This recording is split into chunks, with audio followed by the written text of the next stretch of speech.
All right, another day at the warehouse. We've got a few different projects going on.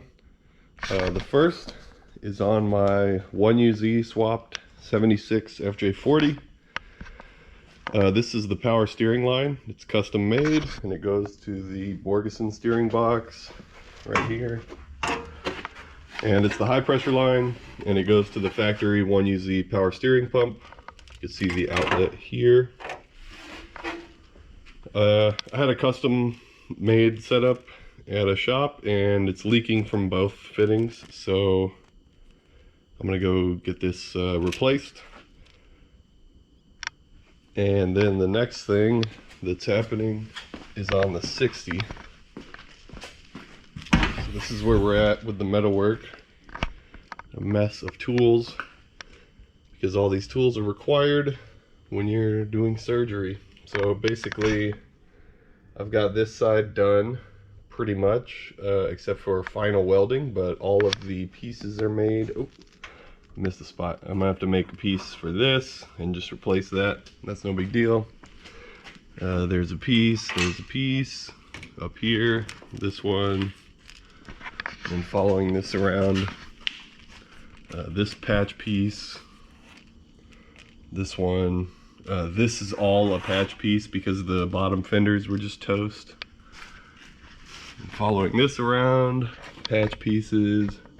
So the idea was to cut all of the rust out of the body, completely rebuild this area. This is a piece of, I think, I want to say 3/8 plate, but it might be 1/4 inch. It's whatever this is. This is back there, and then if you look in the back, which you probably can't see because there's not enough light, there's a strap of steel that goes all the way across and connects all of this. So I'm going to start on this panel, following this around. Here's some more patch pieces. These need a little more work.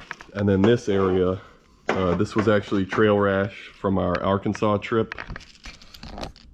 This is going to have to be pulled out.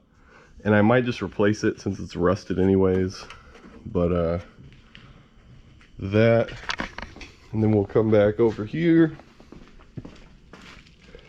There's a few spots in here that need some attention. I'll make some replacement pieces and try my best to rebuild this piece here, because this was just totally rusted and toast. I've done these in the past. When I first got the vehicle, I did these panels.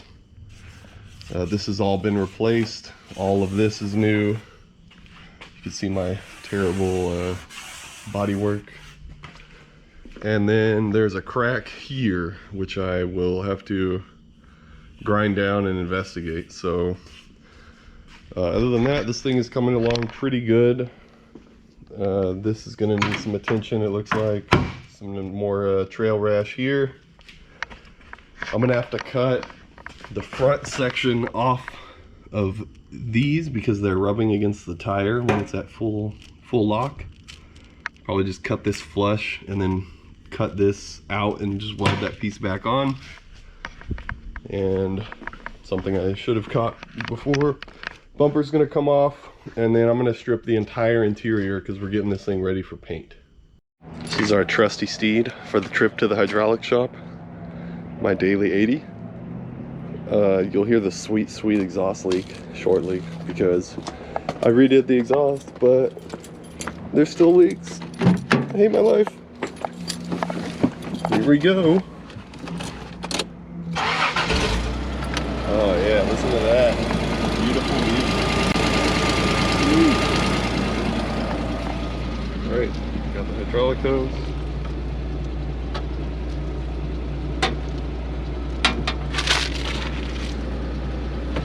Uh-oh. Holder fell.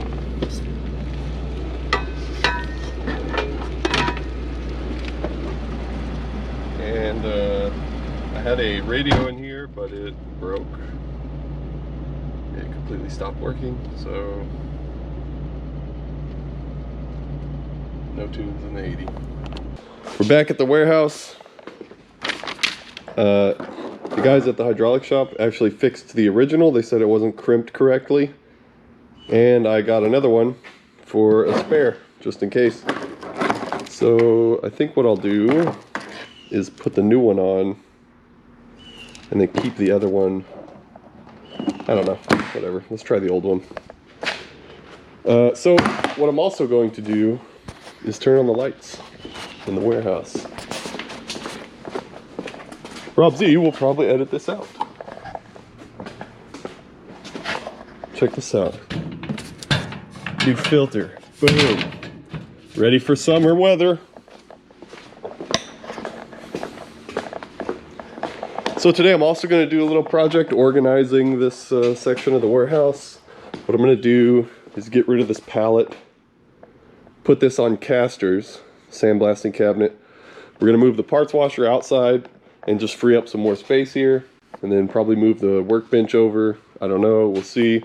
I might actually get rid of this piping because it doesn't do anything. That's water piping. Just kind of cut it off there at the top. It's not even connected to water. Here's my engine graveyard. I got an engine stand for this. This is a 5.3 liter Chevy Vortec V8. Some people call it LS, whatever, iron block. Don't really know what that's going to go in yet. It might go in the 80. We'll see. Here's a spare 3FE from the 80. I've used this as a donor in the past. And a selection of transmissions. This is the original FJ80 stuff that came with this engine. And then this is from the 60 before I did the 5-speed swap. That's the factory transmission with a Ranger overdrive and a Chevy bell housing. So quite the assortment of junk. So what I'm going to do on the 40 is take this off, and I'm actually going to make a mount for the air intake, just so that it's not brushing up against the fender. But what I'm also going to do is take the custom fitting you can see there that I have for the power steering and chop it up and weld it a little bit to eliminate another leak path. Ready for the sweet, sweet time-lapse action?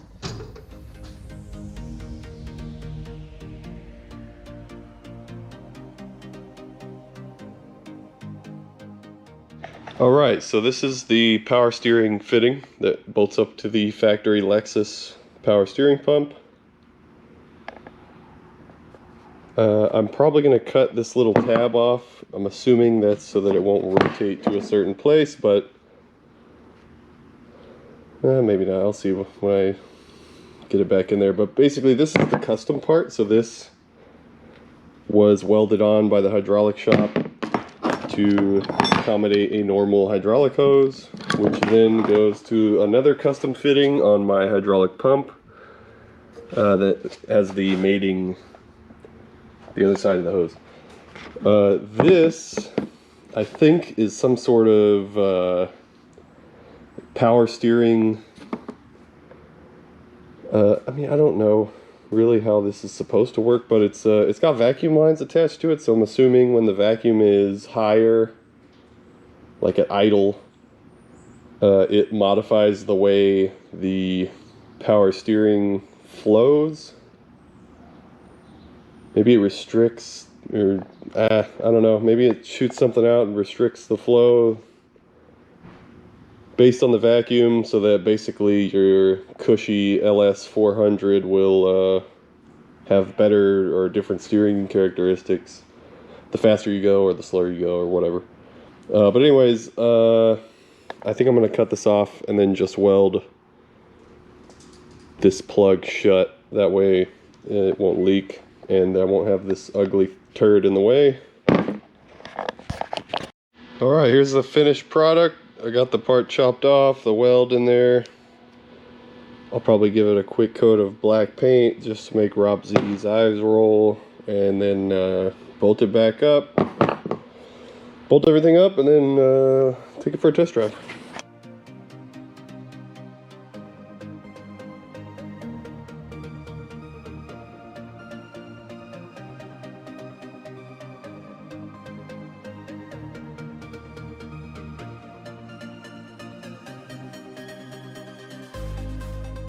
Alright, the line is back on, the fittings are in, everything's tight.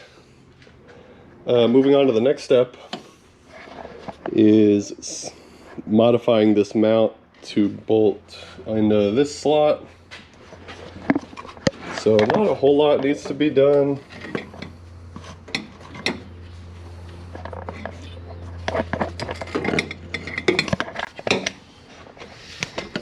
Basically, this is going to sit right here, then that bracket's going to come off and attach to this hole, the way it'll hold it steady. I've got my spare. Got the other one connected here.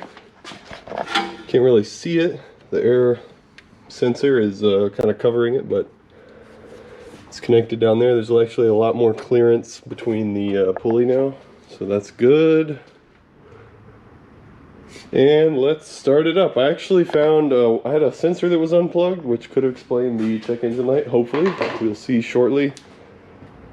Looks like the batteries are connected. Yeah, first start in a while. Let's see if it squirts hydraulic fluid everywhere. It's actually ATF, whatever. Okay, it's in neutral.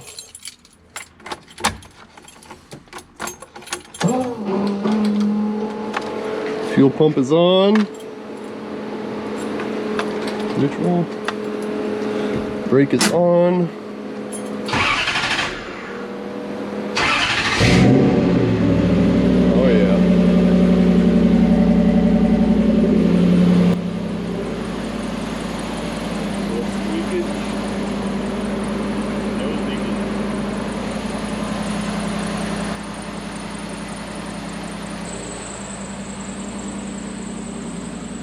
It's time to order a new belt.